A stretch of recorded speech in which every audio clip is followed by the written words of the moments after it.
एक आदमी सुबह सवेरे समुद्र के किनारे टहल रहा था। उसने देखा कि लहरों के साथ सैकड़ों स्टार मछलियां तट पर आ जाती हैं। जब लहरें पीछे जाती हैं तो मछलियां किनारे पर ही रह जाती हैं और धूप से मर जाती हैं।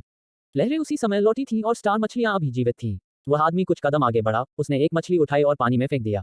वह ऐसा बार बार करता रहा। उस आदमी के ठीक पीछे एक और आदमी था जो हैरानी से उसे देखे जा रहा था और वह यह नहीं समझ पा रहा था कि आखिर ये क्या कर रहा है। वह उसके पास आया और उसने पूछा, उतने समय से तुम ये क्या कर रहे हो? यहाँ तो सैकड़ों स्टार मछलियां हैं।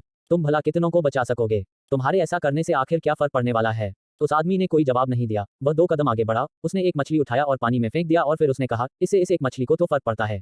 उद्धरण चिन्ह। हम कौन सा फर्क डाल रहे हैं, बड़ा या फिर छोटा, इससे कोई फर्क नहीं पड़ता। आप अपने किसी भी कार्यक्षेत्र में देख लें, कई लोग आपको ऐसे मिलेंगे जो आपसे बोलते होंगे कि तेरे अकेले के ऐसा सोचने से या फिर ऐसा कर लेने से क्या फर्क पड़ने वाला है। कई ब्लॉगर्स, मोटिवेशनल राइटर और स्पीकर लोगों से भी कई लोग कहते हैं कि तुम्हारे अकेले के अच्छे विचार लिखने से कितने लोगों में फर्क पड़ेगा, या किताब, ब्लॉग, इन सबको पढ़कर कौन सा बड़ा फर्क पड़ने वाला है। लेकिन दूरंदेशी शुरू से ही इस बात को समझते आ रहे हैं और कई लोगों ने यहाँ तक कह दिया है कि यदि इंसान किसी चीज में परिवर्तन चाहे तो बदलाव होने में देर नहीं लगती। इस दुनिया में ऐसे मछली रूपी बहुत लोग हैं जो नकारात्मकता, परेशानी से घिरे हुए हैं।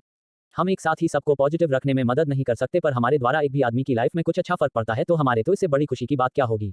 दोस्तों, हम दूसरों के अंदर कभी अच्छा फर्क, सकारात्मक बदलाव ला सकें ये बात है, लेकिन हमें सबसे पहले खुद के अंदर एक बड़ा और सकारात्मक बदलाव लाना है।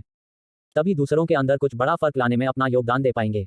इसलिए आप खुद में बड़ा और सकारात्मक फर्क लाएं और एक दिन ऐसा होगा जब किसी एक मछली मतलब एक इंसान को भी सकारात्मकता के समुद्र पर हमें डालना नहीं पड़ेगा।